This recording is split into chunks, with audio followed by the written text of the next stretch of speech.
Pozdravljeni, sestre in bratje, dobrodošli tukaj v Novem mestu na Kapitlju.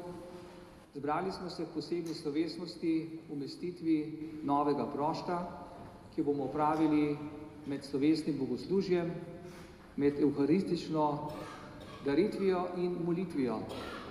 Molitev je danes pravzaprav glavna naloga stolnega kapitlja. In k tej molitvi se želimo danes na poseben način pridružiti tudi mi, da bi molili za novega prošta, prelata doktorja Janeza Grila, za vse kanonike, za nas duhovnike, ki upravljamo duhovniško službo, za poslanstvo cerkve in pravzaprav za nas vse, da bi odkrili moč molitve, da bi jo poglabljali, sedaj v postnem času še posebej, skupaj s postom in z dobrimi deli in tako gradili novega človeka, ki bo sposoben sprejeti Božjo milost, oznanjati evangelij, ga živeti in ga posredovati tudi drugim.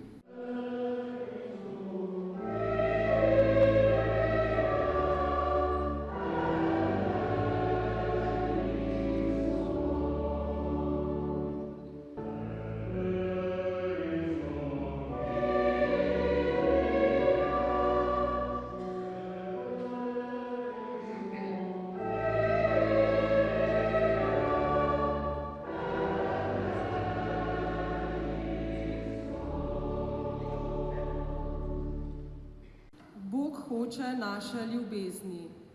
Berilo iz knjige preroka Ozeja. To govori Gospod. V svojih stiskih bodo po meni koprneli. Pridite, vrnimo se k Gospodu. On je raztrgal, pa nas bo tudi ozdravi. Zadal nam je rano, pa nas tudi obveže. V 2 dneh nas oživi, tretji dan pa nas vzdigne in živeli bomo pred njegovim obličjem.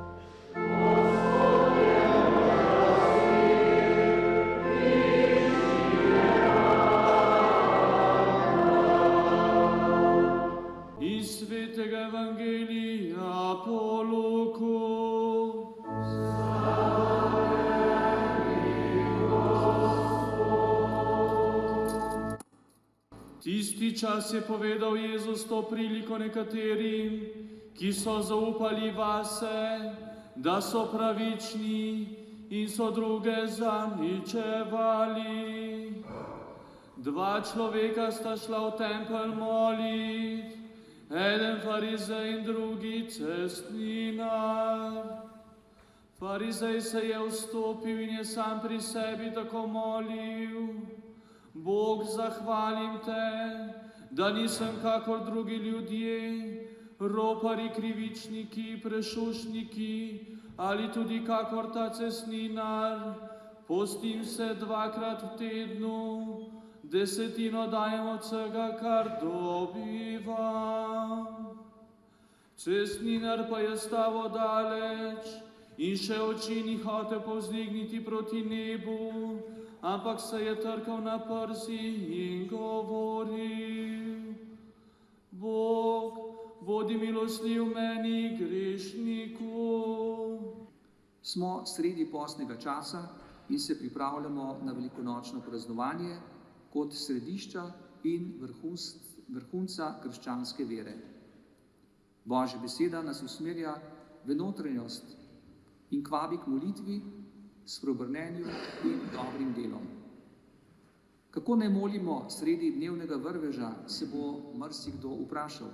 Ni časa, preveč dela imamo zase in za družino in še na drugih področjih. Čas nas priganja.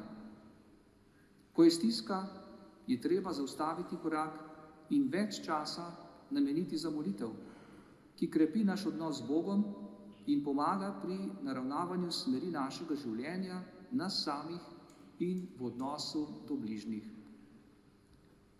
V knjigi Zgodbe ruskega romarja najdemo Jezusovo molitev, ki je zelo kratka in jo lahko ves čas ponavljamo. Preprosto in globoko, spoštljivo ponavljanje Jezusovega imena. Ta molitev je sestavljena iz sedenja v tišini, umirjanja uma in usmerjanja pozornosti v srce. Takšno molitev lahko povežemo z meditativnim vzdihom in izdihom in besed. Gospod Jezus, usmili se me. V skladu s poročilom današnjega evangelija, unižno kot cestninar priznajmo svojo revščino, šibkost in bedo. Z Gospodovo pomočjo lahko resnično upamo, da ne bomo zapadli v farizejsko držo, to je prepričanje, da smo boljši od drugih. Preprost molitveni vzklik Gospod Jezus, usmili se me, ima temelje v krščanski tradiciji, tako na vzhodu, kakor tudi na zahodu. Najbolj običajna formulacija, ki so jo ohranjali menihi na Sinaju, v Siriji in na Atosu, je poziv: Jezus Kristus, Božji sin, usmili se nas grešnikov. Klicanja svetega Jezusovega imena je najpreprostejši način molitve. Beremo tudi v katekizmu Katoliške cerkve. Če te besede izrekamo ponižno in pozorno, krepimo odnos z Gospodom in bolj ozaveščeno živimo v njegovi navzočnosti. Evangeljska pripoved o farizeju, cestninarju in njuni molitvi v templju predstavljata dva modela ali dve drži, ki sobivata v vsakem od nas. Vprašanje je samo, katera drža prevladuje. Na eni strani je farizej, ki moli pred samim seboj, prepričan je v svoji dobroti, opravičuje sebe in obsoja druge. V njegovem življenju ni sledi o resnični ljubezni. Zaradi napuha v njem prostora za Boga ni. Na drugi strani je cestninar, ki se počuti oddaljenega od Boga in ne more zaupati vase, obtožuje samega sebe in prosi Boga za odpuščanje. Priznava, kdo v resnici je, in zelo čuti, da potrebuje Boga. Ne čuti se vrednega, vendar kliče k njemu. Ne obupa in zaupa. Vsako naše dejanje ima lahko različne rezultate. Sadovi so odvisni od duha, ki v nas prevladuje. V molitvi se pokaže resnica srca. Farizej ne stoji pred Bogom, ampak pred samim seboj. Ni v dialogu z Bogom, temveč v monologu s seboj. Zahvaljuje se, vendar ne zato, da bi hvalil Boga in stopil v občestvo z njim, ampak da bi hvalil sebe. Tako se loči od drugih. Druga oblika molitve pa je primer cestninarja, ki se zaveda svojega greha. Manjka mu sicer zaupanja v molitev, vendar molitev ponižnega razgrinja oblake, kot beremo v Sirahovi knjigi. Bog takšno molitev sliši in jo usliši.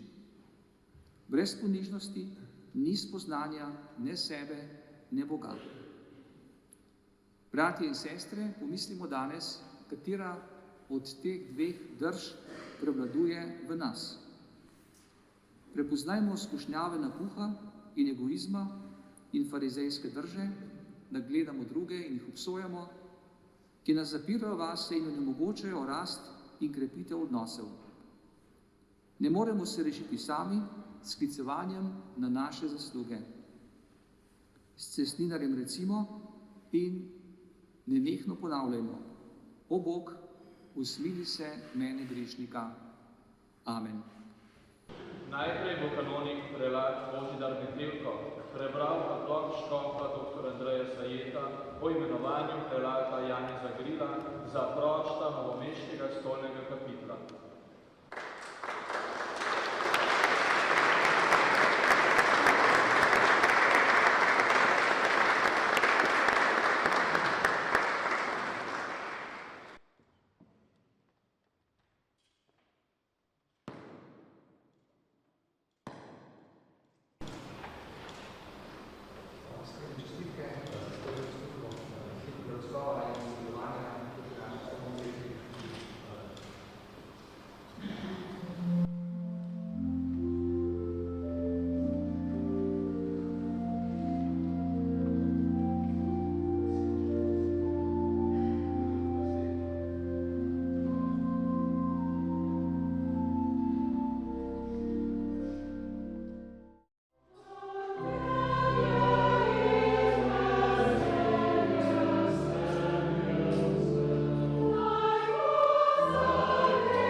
Vzemite in jejte od tega vsi, to je moje telo, ki se daje za vas. Učencem in rekel, vzemite in pijte iz njega vsi, to je kelih moje krvi, nove in večne zaveze, ki se za vas in za vse preliva v odpuščanje grehov. To delajte v moj spomin.